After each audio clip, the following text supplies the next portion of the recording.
Joining us today for bonus Conversations on the Coast is Karen Armstrong, whose latest book is called The Great Transformation, The Beginning of Our Religious Traditions. And we had her on the program some time ago, but there's one thing I spotted in her biographical note that I wanted to talk to her about. And so I'm really glad that you're able to come back and chat about your appointment to a United Nations initiative called the Alliance of Civilization. It's very high sounding. What is it? Well, and what are you doing there? Well, this was an initiative proposed by the Prime Minister of Spain, who, you remember, was elected after the Madrid bombings. Yes. And who took his troops out of Iraq. Yes. And he went to the United Nations and said that he wanted to propose an initiative under the aegis of the United Nations that would counter the clash of civilizations theory, the fact that the idea that there was an absolute integral knee-jerk war between, for example, the West and the Muslim world. And he was joined in this initiative by the Prime Minister of Turkey. They are the two sponsors. And they appointed 20 of us from all around the world, so that there are people from virtually every sector of the world. Two of us from Western Europe, for example.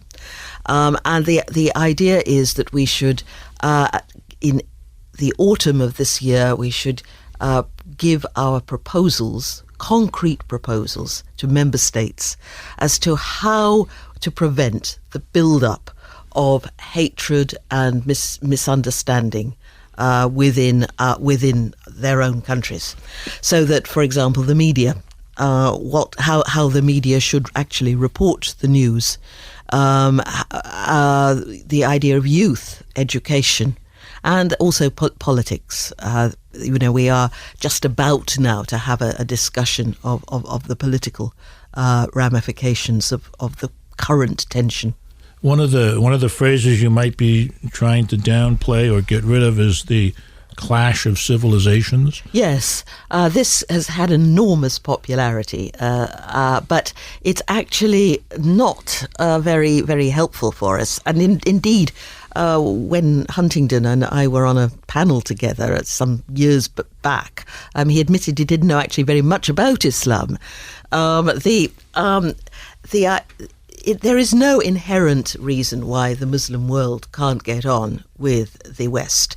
At the turn of the 20th century, every single leading Muslim intellectual, with one exception, was in love with the West. They wanted their countries to look just like Britain and France.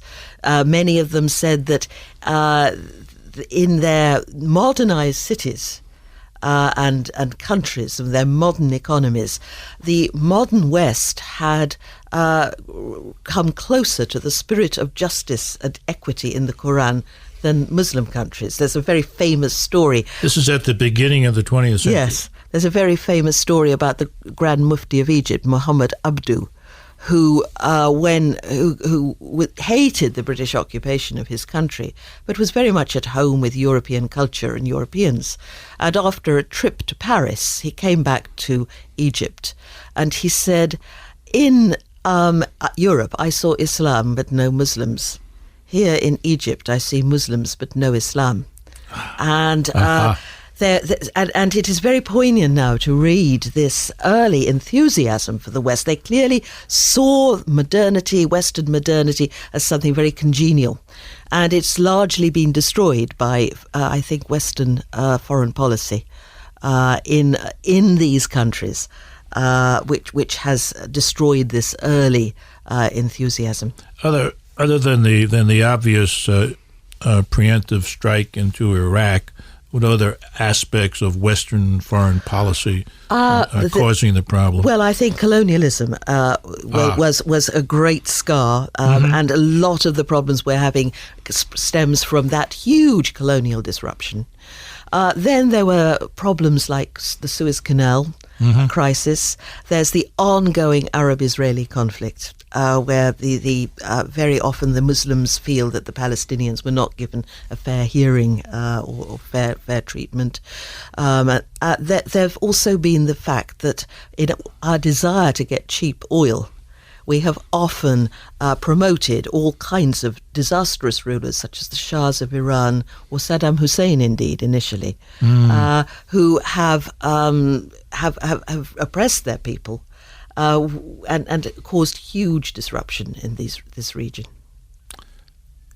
You guys have a big thing to do here. I mean, and we hope we can do it. We have to try. It's easy to get despondent sometimes. I would imagine. But unless there is an attempt, if we lose hope, we've seen how disastrous it can be to lose hope in the ordinary political processes. That's where the terrorism springs from. So we have no option but to try. Well, you've got the knowledge, you've got the calm. Please keep working at it, and we'll be looking for the report in the fall of this year.